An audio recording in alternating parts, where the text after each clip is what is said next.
can you recover from failure through reinvention?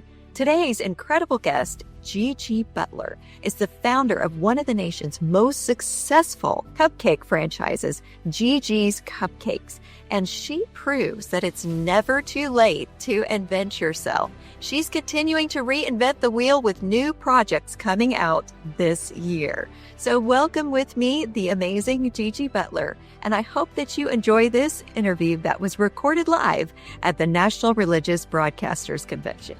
Hi, Gigi. Welcome to the show. I'm so honored to see you on Flourish-Meant today and share your amazing story and all of your insights with our audience.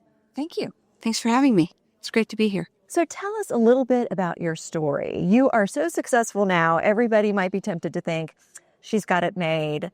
I could never be like that. So talk about where you came from so that listeners know that this is a story of triumph, not a story of easy. Definitely not a story of easy. I cleaned houses for a living before I got into the cupcake business. So I had a cleaning business at 15, and then I was a country music singer-songwriter in Nashville, moved right from high school and moved to Nashville to be a singer-songwriter. So with cleaning houses and trying to make it in the music industry is never easy. And then after finishing my music career, going into the cupcake business, when people usually see me, they're like, oh, she's just the cupcake lady that never had a hard day in her life. Little do they know I've cleaned 80,000 toilets before I even frosted 1 million cupcakes and worked my butt off, So people don't understand the hard work that's behind entrepreneurs.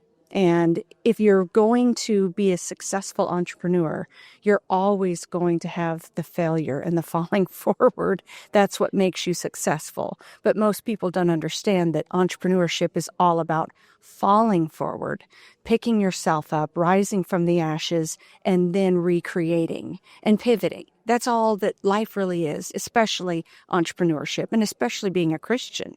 We fall. Okay, God, we've sinned. We pick ourselves up and then we recreate. So that's what it is about. Flourishing is recreating. So recovering from failure like that, it sounds so simple. Oh, you just pivot. And yet the emotional piece of that, that's very hard to do. It's very hard to overcome the discouragement when you failed. Can you talk about what it was like for you and how you found the strength to move forward? Well, I found whose I am, and it's taken me a long time. Like, do I belong to a country song? Do I belong to a cupcake? Who am I? But after I had sold the cupcake business, and then 2020 hit, and the whole world stopped. What do I do now? Who am I now?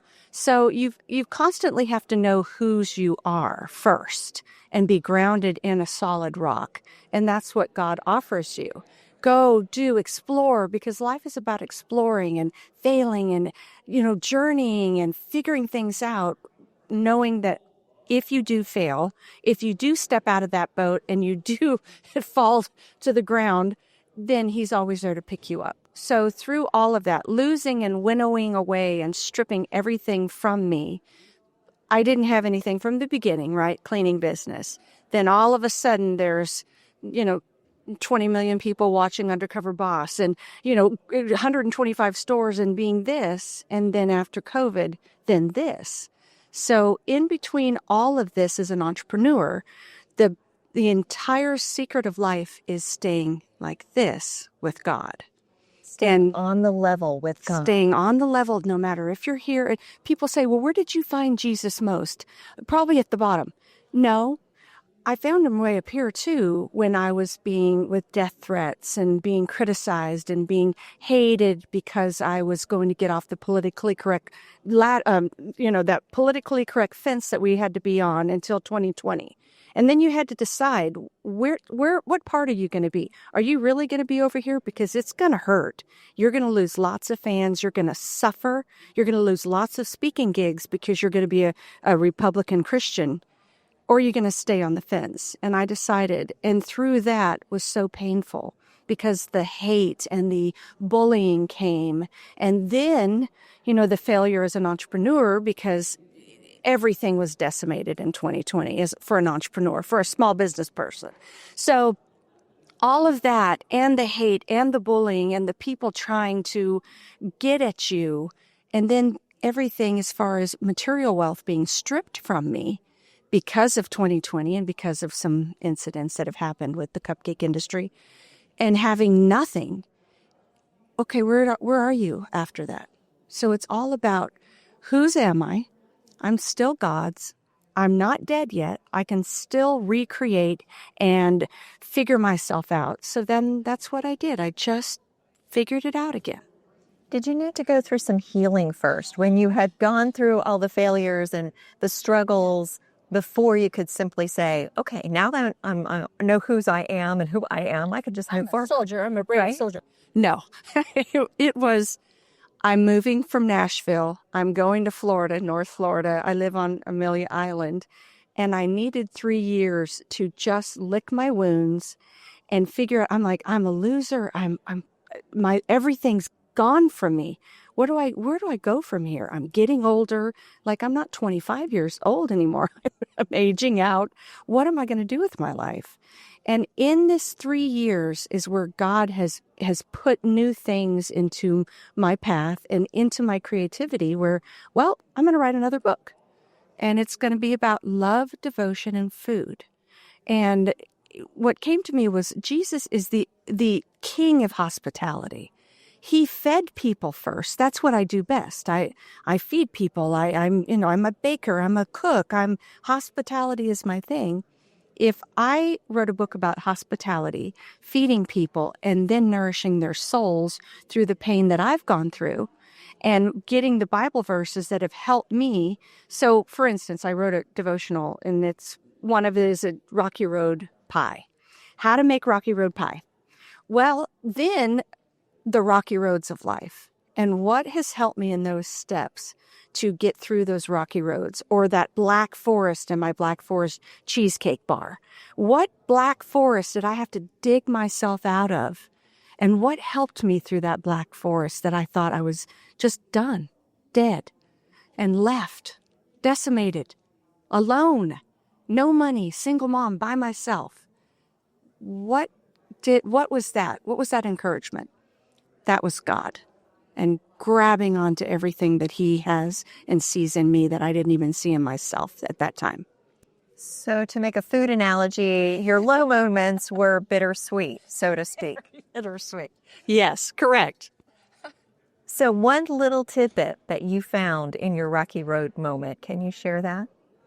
What tidbit that I held on to? Mm-hmm.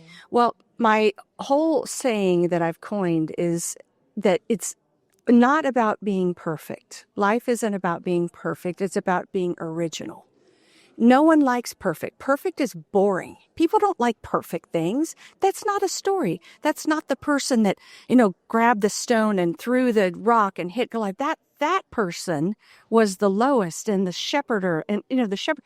That person is who's interesting, not the king that had everything made. So it's not about being perfect. It's about being original. And how original can you be? And the other thing is how to let go to grow. And as an entrepreneur, as a type A personality, as a control freak that most people that have any type of success has, you have to, in the steps of life, let go so you can grow. If you hold on and you keep it here, no, it's all mine. I have to control everything. I have to do the books. No, I have to do the social media. No. Then God's like, let go, let go, let go. And so the past is all of this letting go to open the path to what he really has for us. Such deep wisdom. And I know that you've got more to offer. So how can people get a copy of this and this book in The Secret Ingredient? That was my first book. The first book and your other books and all of the things that you're doing. So talk about your links and where people can find you. I'm on gigibutler.com. You can get into gigibutler.com. And then you could go on official Gigi Butler in Instagram and Facebook and social media. So that's the best place to get a hold of me. And then those are sold wherever books are sold. That's Amazon or Barnes & Noble. You can grab a copy or on my website. Brilliant. Thank you so much. I was so appreciated you having Thank you so much. message on Flourish-Meant today.